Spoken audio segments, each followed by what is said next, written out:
Sea seashells. She she sells seashells by the seashore. Sisu. Hey, what's good? My name is Zax. Welcome to my channel. I have seen Sisu, and so should you. But before we get too far into that, please hit that subscribe button and that notification bell, or you will miss something good. Now that that's out of the way, Sisu, let's go. Sisu isn't the character's name in this film. It's a word that doesn't really have a true English translation. What it means is it's a national identity in Finland. And how they look at this word as being a white-knuckle, dogged determination in the face of overwhelming odds. It's about courage, it's about stoicism, it's about masculinity, and it's about pushing forward no matter what the possible costs or what the odds are against you. And I think we need more of that. Our story follows former Finnish commando Entema Korpi, who at least on some level must have been inspired by the real-life White Death, a Finnish sniper who was credited with 500 kills while fighting the Soviet Union during the Winter War.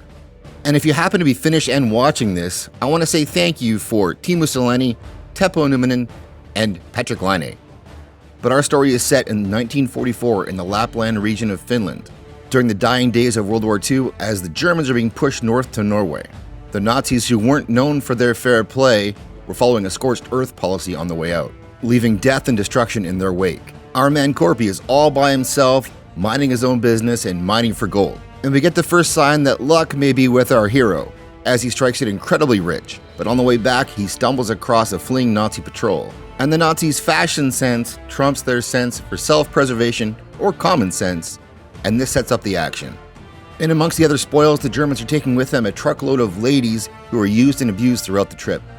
But I won't be breaking down the plot any further, as this is going to be a mostly spoiler-free review. I want you to experience it for yourself. From this point forward, it's mostly all action, and it's been compared to and marketed alongside John Wick. And I can see the comparisons, but to be honest, this is not John Wick. Korpi is not playing 4D chess with these Nazis. He's not stealthy, he's not superior in tactics, but he is vastly superior in will. Instead of flash, he shows that dogged determination in the face of overwhelming odds. He's the embodiment of Sisu. And so I see what they did there. And in this case, maybe that's a better story. The terrain is Spartan, not a lot of cover, but he uses what he can to his advantage. And he just keeps coming. I would say that Korpi is less John Wick, more Jason Voorhees. There is a ton of creative action in this movie, but one scene sets it apart for me. And I don't want to spoil it, but I want to warn you to pay attention when the Nazis go swimming. That scene got a giant reaction in my theater. And speaking of theater, this film should be seen in the theater. The stunning visuals and amazing sound deserve a theater, and besides that, there's something special about seeing this with a packed house, because let's face it, all of your neighbors' reactions add to your own, and it's kind of fun to watch them squirm. And remind yourself while watching this, it was made for 6 million euros. Now compare that to, what, 200 million for She-Hulk? And tell me which gets you the better bang for the buck. There is very little dialogue in this movie, and what dialogue there is, for the most part, is in English. The Nazis naturally speak English, as do the Finnish captives. Korpi, though, does not. In fact, he doesn't speak throughout most of the film, and when he does, it's in Finnish, or I assume that's Finnish. I've been asked a few times about the end of the trailer. There's a group of heavily armed ladies marching, and let me be clear, there is no the message in this movie. There's no girl boss or Mary Sue moment.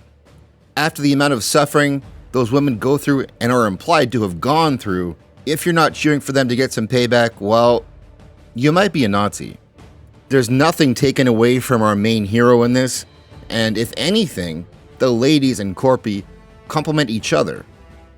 I want to say too that the action in this does scale up as the movie goes along, and it's not meant to be a documentary, so try to enjoy it. My advice to you is go to the theater, get yourself a big popcorn, get yourself a drink, take your disbelief, leave it at the door, and go and have a good time and enjoy this movie. Thanks for watching. Bye.